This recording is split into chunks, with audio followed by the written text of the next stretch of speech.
고린도전서 11장 26절에서 29절 말씀입니다. 교독하겠습니다. 너희가 이 떡을 먹으며 이 잔을 마실 때마다 주의 죽으심을 오실 때까지 전하는 것이니라. 그러므로 누구든지 주의 떡이나 잔을 합당치 않게 먹고 마시는 자는 주의 몸과 피를 범하는 죄가 있느니라. 사람이 자기를 살피고 그 후에야 이 떡을 먹고 이 잔을 마실지니 주의 몸을 분변치 못하고 먹고 마시는 자는 자기의 죄를 먹고 마시는 것이니라. 아멘. 네, 오늘은 이렇게 우리가 한 달에 한 번씩 셋째 주에 우리 개혁교회는 이렇게 성찬을 우리가 진행을 합니다. 또 한국교회 이렇게 모든 그러한 것에 같이 함께 맞춰서 우리는 해나가고 또 있습니다. 그래서 오늘 또 예수의 피와 살을 우리가 기념할 텐데, 이 성찬이라는 것은 주님이 직접 명령하신 거거든요.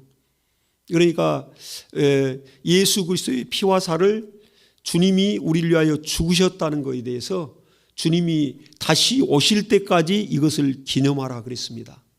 그렇기 때문에 예수 그리스도의 오늘 또 우리가 이렇게 피와 살을 우리가 기념할 때 주님이 나를 위해서 십자가에서 피 흘리고 돌아가셨구나.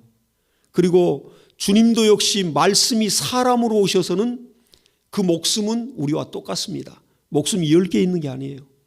예수 그리스도도 똑같은 말씀이 사람으로 오신 육체로 오신 하나님이시기 때문에 우리가 똑같은 이 종의 형체를 가지고 오셨다고요. 자기를 낮춰서. 그렇기 때문에 예수의 몸에도 피가 흐르고 있고, 그리고 또 예수 그리스도를 정말 칼로 이렇게 찌르면 죽고 또 목숨이 끊어집니다. 피파하고 못 오면 마음이 괴롭고 똑같습니다. 똑같은 사람이죠. 그렇기 때문에 하나밖에 없는 그 목숨을 죄 없는 의인이신 예수께서 우리를 위하여 주신 겁니다. 그것을 주님께서는 이제 잡히시던 밤에 떡을 떼시면서 마지막 최후의 만찬을 하시면서 사랑하는 그 제자들과 함께 그 성만찬을 하실 때 떡을 떼어주면서 이것은 내 살이라, 내 몸이라, 이걸 먹는 자에게는 영생의 능력이 있을 것이다. 그리고 또 잔을 또 따라주며 포도주를 따라주시면서 이건 내 피라, 이것을 먹는 자에게는 내 생명이 너희 안에 있을 것이다. 이렇게 말씀했습니다.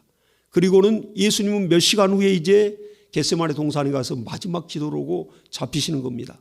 그리고 또 예수 그리스도를 그때 그 시간에 이제 떠나서 팔자가 바로 성만찬 그 자리에서 이제 나오는 겁니다. 가룟 유다가 거기서 성만찬을 함께하고 그리고 그 밤에 바로 가서 예수를 팔아버리잖아요. 그리고 예수께서는 이미 또 알고 계시고, 그리고 또 예수께서는 이제 잡히셔서 십자가에 달려서 돌아가실 걸 이미 또 아시고 하나님 앞에 또 간구를 하십니다.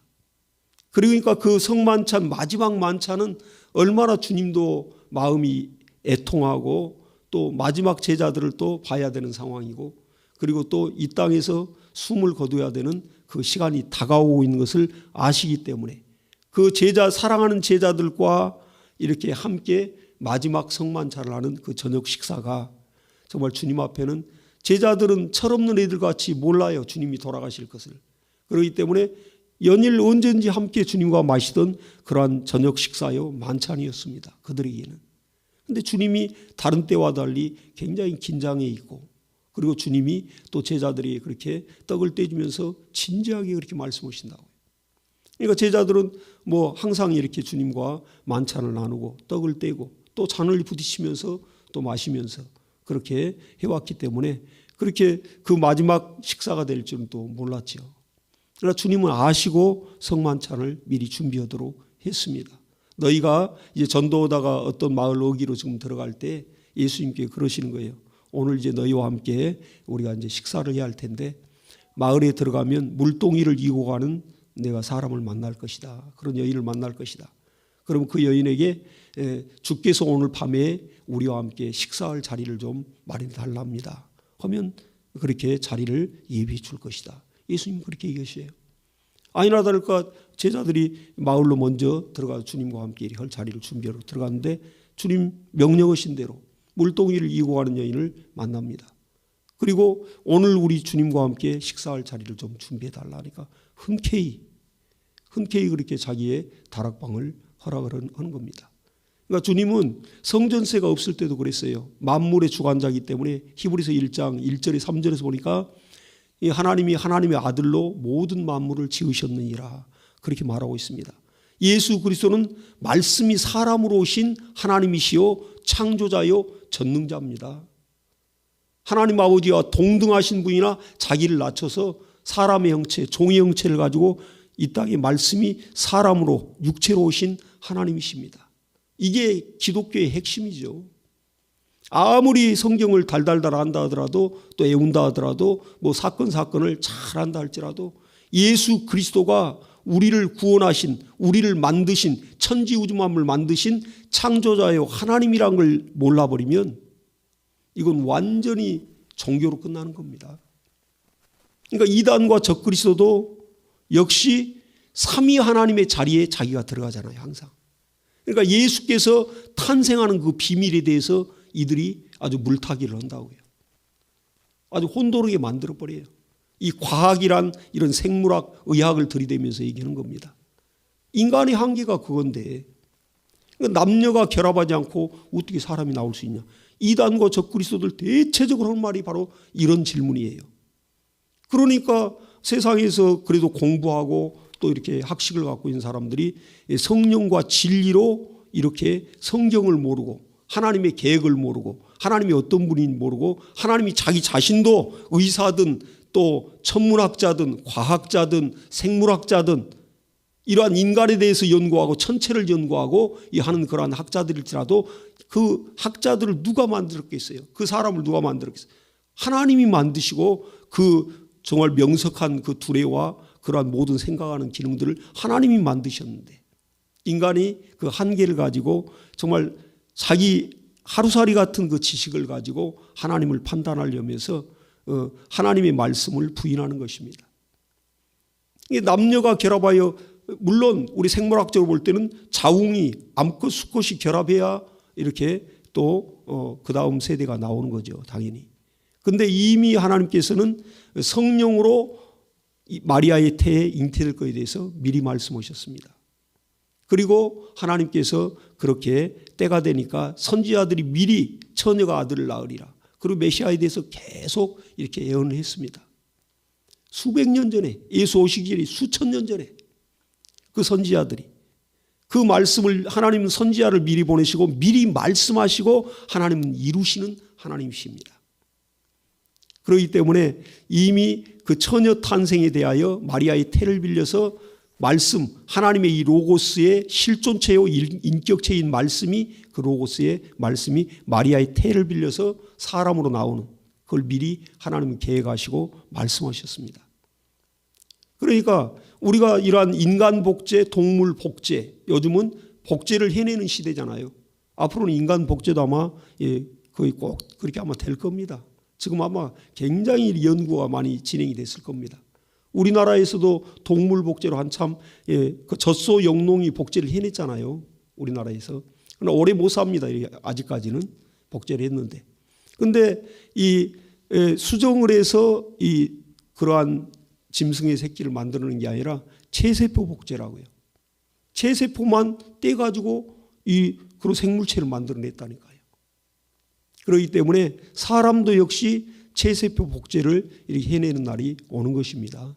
그러면 남녀가 이 자웅이 결합하지 않고 난자와 정자가 결합하지 않고도 체세포 복제로 사람이 만들어지는 시대예요. 또 동물, 짐승들이 만들어지는 시대입니다.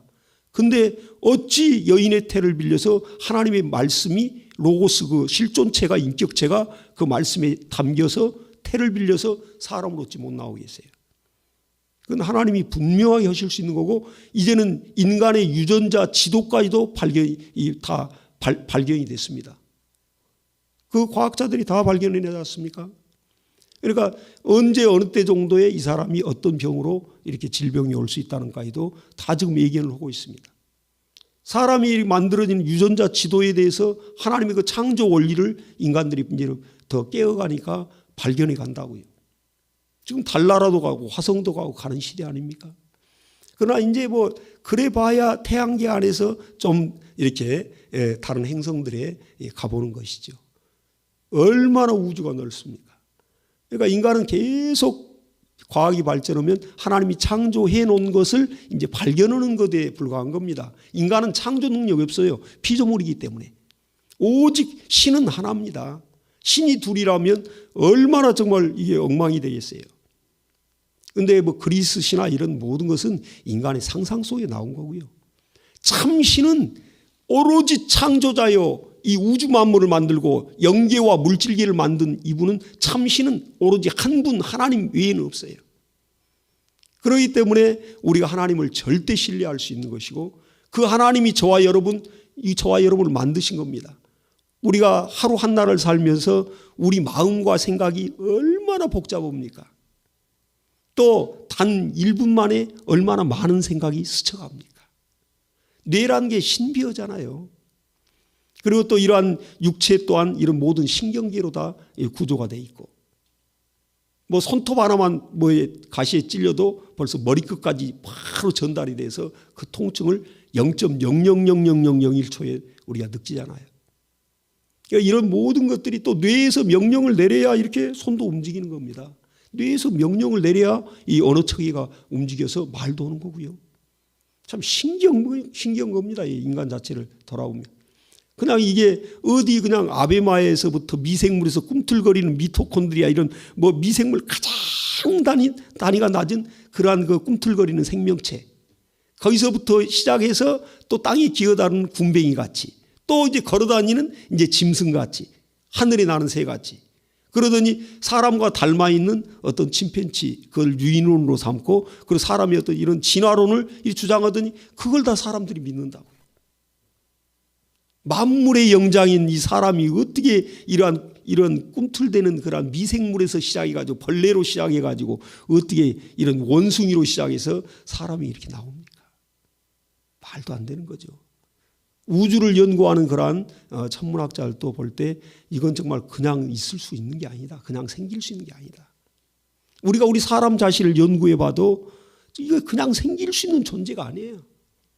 육체는 동물적입니다. 개나 돼지나 정말 거의 사람과 이 모든 기관들이 다 비슷하죠. 근데 사람은 유일하게 영혼이 있다고요. 인격이 있다고요. 그렇기 때문에 문화와 문명을 창출하지 않습니까? 이게 짐승과 다른 거죠. 그러듯이 하나님이 이렇게 살아계신데, 이 우리를 하나님이 만드신 분이 우리 하나님이요, 또 예수 그리스도를 통해서 우리를 위하여 목숨을 주심으로, 예수의 피와 살을 주심으로 우리를 하나님이 자녀 삼으셨는데, 예수 그리스도를 영접하는 자, 요한복음 1장에 나오지 않습니까? 영접하는 자, 그 이름을 영접하는 자들에게는 하나님의 자녀된 권세를 주셨으니, 우리가 감히 이 피조물 정말 하나님 앞에는 버러지와 같다고 성경은 말하고 있습니다. 기록에 있습니다. 먼지와 같아요. 흙으로 만들었습니다. 우리를 하나님이 사람을 흙으로 지으시고 그 코에 생기를 불어넣으시니 사람이 영원히 사는 생명이 된지라 그랬습니다. 그러니까 죽을 때 보면 한 줌의 흙으로 가요. 화장터에서 태워가지고 흙으로 부러지고, 또 화장을 안 할지라도 매장을 할지라도 벌써 10년, 20년, 몇십 년 가면 한 줌의 흙으로, 이 육체가 흙으로 다 이렇게 녹아서 흙이 돼버립니다. 마지막을 보면 시작을 할 수 있습니다. 흙으로 사람을 만드니까 나중에는 흙으로 가더라고요. 그리고 창세기 3장 19절에는 너희는 흙이니 흙으로 돌아갈지니라 그랬습니다. 그러니까 우리가 먹고 살기 바빠서 그렇죠. 잠깐 나 자신에 대해서, 우리 인간에 대해서 좀 더 고민하고 연구해 보면 아주 신기하고 신비하다고요. 야, 참 신기하다 인간이란 게. 생각할 수 있는 기능을 갖고, 또 인격이 있어서 지정의를 담을 수 있는 이 인격이라는 그릇이 있어서, 지식의 창고가 있고, 또 감정이 이런 모든 희노애락의 감정이 있고, 또 의지가 있어서 계획을 세우고 실천하고 성취해가고, 우리 자녀들에 대해서도 아주 백년대계를 세우지 않습니까? 교육에 대한 것도. 그리고 또 우리는 계획성 있게 살고 있습니다. 그렇기 때문에 참 이렇게 사람은 참 신비한 존재입니다. 그렇기 때문에 근데 우리를 누가 만드셨을까? 이런 부분에 대해서 우리는 좀 더 고민을 좀 해야 됩니다. 그래서 하나님이 어떤 분인가를 더 알기 위해서 우리는 이미 하나님의 자녀가 되었으니까 적어도 아버지에 대해서는 확실히 알아야 되지 않겠습니까? 그래서 성경을 들여다봐야죠. 그래서 성경을 보니까 하나님 아버지의 마음이 발견됩니다. 하나님 아버지의 계획이 이 안에 담겨 있습니다. 그 전능하신, 전지하신, 우리가 보는 이 천지 우주 만물을 만드신, 또 저와 여러분을 만드신 하나님 아버지께서 계획을 갖고 계십니다. 그리고 또 그 아버지의 마음을 사건마다 하나님의 백성들을 통해서 그렇게 그들이 하나님을 몰라주고 또 세상 연락에 취하고 세상 우상에 빠지고 또 하나님을 무시하고 하나님을 떠나고 할 때 하나님이 그렇게 마음 아파하고 눈물을 흘리고 다시 돌아오라고 선지자들을 보내고 또 끊임없이 또 징계하고, 하나님 자식이니까. 이대로 놔뒀다가는 정말 아버지가 누군지도 모르고 페루나가 돼서 정말 인생 막 살다가 그렇게 정말 인생 실패할 것 같으니까. 아버지가 자식들 양육할 때 저도 아비지만은 자녀들이 잘못되게 이렇게 그런 길로 가려 할 때는 단호하게 소리를 들고, 또 잘못된 그러한 실패의 어떤 기질, 또 정말 세상에서도 대우받지 못할 그러한 어떤 기질이 발견되면 그걸 고치기 위해서 단호하게 회초를 듭니다. 그런데 컸을 때는 어떻게 할 수가 없죠. 말로 하는 거죠. 근데 어렸을 때는 각 가정마다 얼마나 아이를 훈계할 때 사랑으로 그렇게 훈계를 하지 않습니까? 하나님 아버지도 우리가 하나님의 자녀이기 때문에 그렇게 우리를 때로는 징계하고요, 때로는 징책하고, 또 그리고는 뜨겁게 끌어안아 주십니다. 회초리를 들고 나서는 나가 죽어버리라고 발로 차버리는 애비는 없어요. 그건 애비도 아닙니다. 부모도 아니죠. 회초리를 들고 나서 마음이 아프니까, 그리고 그 아이를 끌어안아 주면서 네가 왜 이렇게 정말 오늘 징계를 당한 거에 대해서 꼭 가르쳐 주지 않습니까? 네가 뭘 잘못해서 이렇게 아빠가 회초리를 들었다는 거 너 알지 않니? 하면서 내가 널 사랑하는 거 알지 않느냐? 그럼 아이는 감정을 안 가져요. 근데 무식한 아빠들은 그냥 술 먹고 와서 두들겨 패고 뭐 이유도 없이 막 뺨을 때리고 막 그런 폭행하는 자들도 있습니다. 학대하는 자들도 있어요. 그럼 아이는 막 분노로 막 이글이글 끄는 거죠. 나중에는 그 부모가 어찌 대우를 받겠습니까? 그러듯이 그러나 우리 하나님 아버지는 완전한 인격을 가지신 분이요, 우리를 인격체로 대우하고 우리를 그렇게 존중하십니다. 그리고는 자기 아들을 내어놓으시고 우리를 죄악 가운데 있는 마귀의 종로라는 우리를 살리신 것입니다. 오늘 그 예수께서 우리를 위하여 피 흘리셨다는 것에 대해서 우리가 오늘 또 잊지 않기 위해서, 원래는 매주 떡을 떼고 성찬을 해야 맞아요. 초대교회는 그렇게 했습니다. 근데 우리가 이제 이것을 매주 하기가 좀 그러니까 우리가 이렇게 서로 합의를 해서 한 달에 한 번씩 이렇게 우리가 셋째 주에 지금 성찬을 진행을 하고 있습니다. 교회마다 다 그렇게 거의 한 달에 한 번씩 하고 있습니다.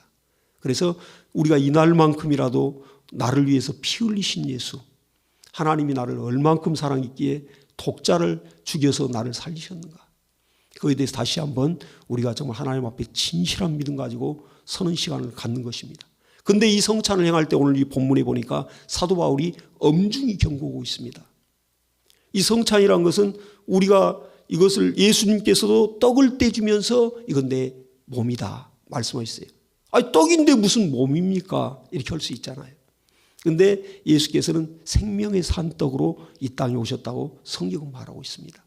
나는 하늘로부터 온 생명의 산 떡이다. 나를 먹는 자는 살 것이라 말했습니다. 그러더니 예수께서 나중에는 피와 살을 직접 십자가에서 주시지 않습니까? 그러듯이 이렇게, 그러니까 우리가 포도주 잔을 이렇게 받을 때에도 양이 적어요. 근데 이걸 먹고 술 좋아하시는 분들은 아직 주초를 못 끊거나 술을 좋아하시는 분들은 뭐 감질만 나겠죠. 이걸 술로 생각한다면 그게 잘못됐다는 겁니다. 그건 위험한 겁니다. 오늘 그걸 본문에 말하고 있어요. 이건 성찬은 신약교회에 두 가지 큰 의식이 있습니다. 예수님이 직접 명령한 너희는 침례를 받으라, 침례를 주라 그랬습니다. 침례, 예수와 함께 연합하는 것. 침례. 성찬도 역시 예수와 함께 연합하는 겁니다. 예수의 피와 살이 내 영으로 들어오고 그리고 내가 예수와 함께 하나가 되는 것입니다. 침례도 역시 예수와 함께 죽고 사는 것에 연합하는 의식입니다. 그런데 침례 또한 물속에 들어갔다 나오는 거 저와 여러분들 다들 침례를 받았어요. 저는 8월 12일 날 84년도에 받았습니다. 구본당 옥상에서. 그러니까 한여름이죠. 얼마나 물이 시원놓고 좋은지 몰라요. 믿음이 없고 침례 알지 못하고 침례를 받았다면 야 더운 날 침례 주니까 야 좋네 이 교회 오니까 이러면서 초신자가 그렇게 정말 경망스럽게 침례를 받았겠죠. 그래서 그 이전에 교육이 필요한 겁니다. 인간은 교육이 필요해요. 그렇지 않으면 짐승과 다름없어요. 그래서 교육이 필요한 겁니다. 그렇기 때문에 이 침례가 주님이 직접 명령하고 침례를 통하여 내가 예수와 함께 죽고 살겠다는 믿음의 표시를 하는 겁니다. 성찬은 또 예수께서도 제자들 앞에 내가 너희를 위하여 내 몸과 목숨을 줄 텐데 이걸 내가 오는 날까지 너희를 위하여 내가 피 흘렸다는 걸 잊지 마라. 인간같이 간사하고 인간같이 이렇게 기억력이 심해진 자는 어디 있겠습니까? 화장실 갈 때 들어갈 때하고 나올 때가 달라요. 그 인간입니다. 그러니까 예수께 나를 위해 피 흘린 사실을 잊지 않기 위해서 이 성찬을 행하는 겁니다. 하나님 아버지께서는 아들의 피 외에는 관심 없어요. 지금 가정에서 엄마가 또 아빠가 이렇게 일을 보면서 엄마는 채소를 따듬고 김장을 하고 있고 그런데 아빠는 마당을 쓸고 있고 그런데 밖에서 막 우는 소리가 들려요. 얘가 막. 근데 얘가 운다 막 뛰어나가지 않습니다. 네 집 아들인지 뭐 이렇게 자기 부모가 오겠지. 근데 얘 울음소리를 들어보니까 내 자식이야. 지금 얘가 자지러지게 울고 있고 숨이 넘어가게 막 울고 있고 막 그렇게 울고 있고 아빠가 어떻게 다친지 무슨 사고가 났는지 밖에서 큰 사고가 났는지 막 울고 있다 이거예요. 하던 일을 멈추고 부다닥 튀어나가지 않겠어요? 내 자식이면? 그러나 내 자식이 아닐 때는 그렇게 개의치 않습니다. 자기 부모가 오겠지 뭐 이렇게 생각하는 거죠. 하나님도 역시 하나님의 자녀들의 관심이 있듯이 그러나 하나님의 그 아들, 자기 자식 아들에 대해서 관심이 있습니다. 그렇기 때문에 저와 여러분을 볼 때 우리 안에서 예수의 피와 살이 발견돼야 되는 겁니다. 그때 하나님이 너는 내 자식이다. 그러면 예수의 피와 살을 어떻게 우리는 우리 안에 있다는 걸 증명할 수 있냐면 요한계시록 19장 13절에 보니까 피 뿌린 옷을 입고 온 그 그늘 보니 하나님의 말씀이라 기록하고 있습니다. 예수 그리스도의 피 뿌린 옷을 입고 온 말씀이라고 하고 있어요. 이 말씀은 우리가 그래서 그 말씀에 내가 진실로 내 목숨 수준에 올려놓고 그 말씀에 우리는 순종해 가는 것입니다. 그때 하나님께서는 우리의 믿음을 인정하시며 예수 그리스도의 피와 살이 녹아있는 그 말씀을 이 사람이 목숨과 같이 역시 여기고 그 말씀을 영의 양식으로 삼고 생명의 말씀을 이가 섭취해가고 그렇게 하나님을 섬겨하기 때문에 그리고 예수 그리스도의 말씀에 순종해서 피와 살을 또 기념하면서 예수께서 나를 위하여 돌아가신 것에서 그렇게 인정하기 때문에 우리 안에서 피를 발견하는 것입니다. 그러니까 옛날에 그 TV 여러 가지 매체를 보니까 다큐 3일이라는 그 프로가 있더라고요. 요즘도 하는지 모르겠는데 이 3일간 계속 취재를 해가지고 어떤 사건들을 보도를 하더라고요. 그때 보니까 이제 군대 갔다 온 젊은 아들인데 교통사고를 당했어요. 한 가정에. 그러니까 그 아버지 어머니가 얼마나 애통하겠습니까? 교통사고를 당했는데 머리를 받아서 치여가지고 식물인간이 돼 있어요. 깨어나질 못해. 근데 그 부모가 온통 그 아들에게 매달려 있죠. 대수술을 그리 받았는데도 안 돼요. 그래서 식물인간이 돼서 이렇게 지금 드러나 있습니다. 그래서 거의 몇 년이 흘렀어요. 살려보려고. 여기 목에는 이제 뚫고 호수를 끼워서 그리고 또 코로 콧줄을 하고 이렇게 죽을 넣어주면서 연명을 하고 있습니다. 육체는 그러니까 피가 돌고 살아있는 거예요. 이거 뇌가 이렇게 마비되어 있는 거죠. 뭐 완전. 그러니까 깨어나질 못하고. 그러다 근데 이 아들이 그 죽기 전에 이런 장기 기증을 서약을 했더라고요. 그래가지고 이제 의사도 더 이상 이제 가망이 없습니다. 그래요. 그러니까 이제 근데 그때 마침 그 시각에 그 대학생인데 걔도 그 남자애더라고요. 대학생인데 그 애도 역시 지금 심장이 고장 나가지고 심장을 기증을 받기 위해서 기다리고 있어요. 지금 이 시간에도 많은 사람이 심장병 환자들은 심장을 갈아 끼워야 되거든요. 그것도 자기의 모든 일은 다 여러 가지 구조가 맞아야 돼요. 장기를 이렇게 갈아 낀다는 것은 간을 이식하든 심장을 이식하든 폐를 이식하든 이건 기관이 모든 구조가 딱 맞지 않으면 이게 바로 뭐 경련을 일으켜 죽습니다. 예. 근데 그 자기가 잘 맞는 그런 구조를 가진 그 심장을 받기 위해서 그렇게 기다리고 있는 거죠. 근데 그때 이 아버지가 이제 이쪽에서 뇌사 상태에 있는 그 아버지가 이제 의사의 얘기를 듣고 결정을 하는 겁니다. 심장을 내가 기증하고 또 다른 장기도 내 자식 기증하겠습니다. 그리고 이제 나서 이제 기증하기 위해서 이제 그러려면 이 장기를 떼내서 이렇게 지금 다른 사람한테 이식을 해야 되니까 바로 그건 지체치 않고 몇 시간 안으로 이식을 해야 이게 되는 겁니다. 그러니까 이쪽에서 똑같이 양쪽에서 지금 중환자실로 수술실로 들어가는 걸 보여주더라고요.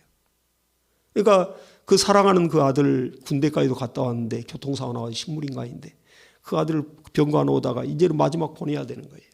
그 아들의 그 의사에 의해서 이제 장기 기증을 해야 되고요. 그리고 수술실로 이렇게 그걸 이제 장기를 떼내기 위해서 수술실로 들어간 그때까지도 아들은 살아 있는 거예요, 육체는. 근데 그 아버지가 막 이 병원 간이 침대에 싣고 가는데 막 따라가는 거예요. 수술실 앞까지. 그래서 거기서 이제 이제 더 이상 못 오게 하더라고요. 그러니까 그 아들을 보내면서 거기서 털썩 그냥 주저앉아 버리더라고요. 그 아버지가.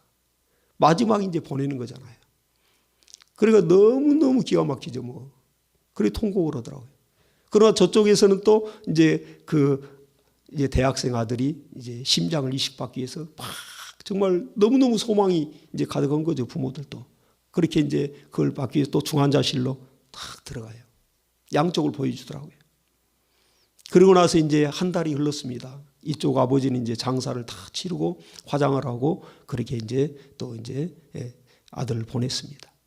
근데 한 달이 지났는데 이제 그 아버지가 그 장기 기증했던 그 이제 환자를 찾아가는 거예요. 대학생을. 찾아갔는데 그 병실에서 그 부모들도 그때 처음 만나는 거예요. 서로. 기증자의 부모와 또 이렇게 수여자의 부모와 수여받는 그 학생과 처음 만나는 겁니다. 근데 이제 그걸 다 보여주시는데 딱 들어갈 때 병실 문을 열고 들어가는데 그 아버지가 그 대학생 남의 자식인데 그걸 보더니 막 가슴이 끌어안고 울더라고. 근데 보니까 꼭 아들을 대하는 것 같아요. 머리를 막 쓰다듬으면서. 살아온 아들을 대하는 것 같아요. 그 대학생 남의 자식이지만은 그 몸속에 내 사랑하는 아들의 심장이 지금 막 뛰고 있으니까. 실제 물리적으로도 살아있는 죽고 이 땅에 없는 내 아들이 남겨준 그 심장이 지금 다른 아들의 몸 안에 들어가가지고 내 아들의 그 심장이 지금 살아서 박동을 하고 있어요. 그 아버지가 볼 때는 내 자식인 거예요. 내 자식인 거예요. 여러분, 하나님이 우리를 보실 때 저와 여러분 아래 예수의 피가 흐르고 있고 예수의 살이 녹아 있습니다. 예수의 생명 없고는 우리 영생 못 얻어요. 예수의 생명으로 영원히 사는 겁니다. 천국은. 그렇기 때문에 하나님 아버지께서 우리를 볼 때요, 우리는 원래 마귀의 진노의 자식이었어요. 우리는 성경에 보니까. 근데 우리를 볼 때 우리를 하나님이 아들로 대우하고 아들로 그렇게 예수 그리스도 하나님의 독자를 대하듯이 우리를 대하고 있습니다. 그렇게 사랑하셔요. 우리가 어려운 일 당할 때 하나님 아버지의 사랑을 깊이 경험할 때가 한두 번이 아니잖아요. 여러분, 오늘 이 성찬을 행할 때 정말 우리 심령과 신앙을 새롭게 해야 됩니다. 이 포도주가 뭐 이게 진짜 이거 감질맛도 안 나겠네 이러면서 이게 뭐야 포도주야 뭐야 이거 하면서 이렇게 마시는 사람도 있을 수 있어요. 큰일 납니다. 그리고 카스테라가 있다면 그 카스테라를 한쪽을 먹더라. 줄라면 좀 떡덩이를 하나를 배고픈데 지금 아침 식사도 안 했는데 하나 그냥 이렇게 큰 것 좀 주지 이게 교회가 이게 뭐 하는 건가 이럴 수도 있습니다. 그건 하나님의 아들 예수 그리스도의 피와 살을 경망스럽게 그렇게 정말 생각하는 것입니다. 이건 하나의 기념하는 주님이 명령이기 때문에 우리가 이걸 기념하고 신앙의 행위를 할 때 효력이 발생합니다. 이게 달라요. 어떤 그냥 불교, 이슬람교 이런 데서 천주교에서 거대한 어떤 화려한 어떤 의식, 거기에 무슨 생명이 있겠습니까? 예수께서 명령하신 대로 할 때 그 의식에도 역사가 있어요. 심령과 신앙이 새로워지고 우리 영혼이 막 확 살아납니다. 이게 다른 거예요. 그러니까 이걸 하나의 의식으로 생각한다면 물론 하는 것은 의식 같지요. 그런데 주님의 명령 따라 그대로 순종하여 하기 때문에 거기에는 하나님이 역사를 한다는 것입니다. 그런데 이걸 경망이 여기고 경솔히 여기고 내가 임의적으로 이걸 대할 때는 우리의 죄를 먹고 마시는 결과가 있다고 오늘 지금 말하고 있습니다. 자기를 살피고 그 후에야 이 떡을 먹고 잔을 마실지니 주의 몸을 분변치 못하고 먹고 마신 자는 자기의 죄를 먹고 마시는 것이니라. 이렇게 엄중하게 경고를 하고 있습니다.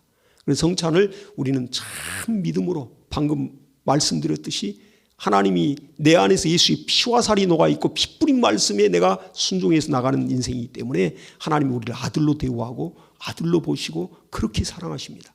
오늘 우리가 성찬을 행할 때도 예수께서 나를 위하여 나 같은 영혼을 위하여 정말 멸망으로 가는 자를 위하여 피 흘렸는가 그 감사하면서 우리 함께 임하시면 정말 하나님의 아들 예수의 피의 보혈의 효력이 충만할 겁니다. 할렐루야. 자, 기도하겠습니다. 하나님 아버지 감사합니다. 우리 위하여 하나님이 피 흘리시고 이렇게 아들로 대우하시니 감사합니다. 오늘 주께서 잡히시던 밤에 명하신 그 성찬을 행합니다. 그리고 또 정말 주께서 명하신 이 말씀 따라 행할 때 예수 그리스도의 피의 능력과 효력이 충만한 시간 되도록 하나님 역사하여 주시옵소서. 예수 이름으로 기도옵나이다.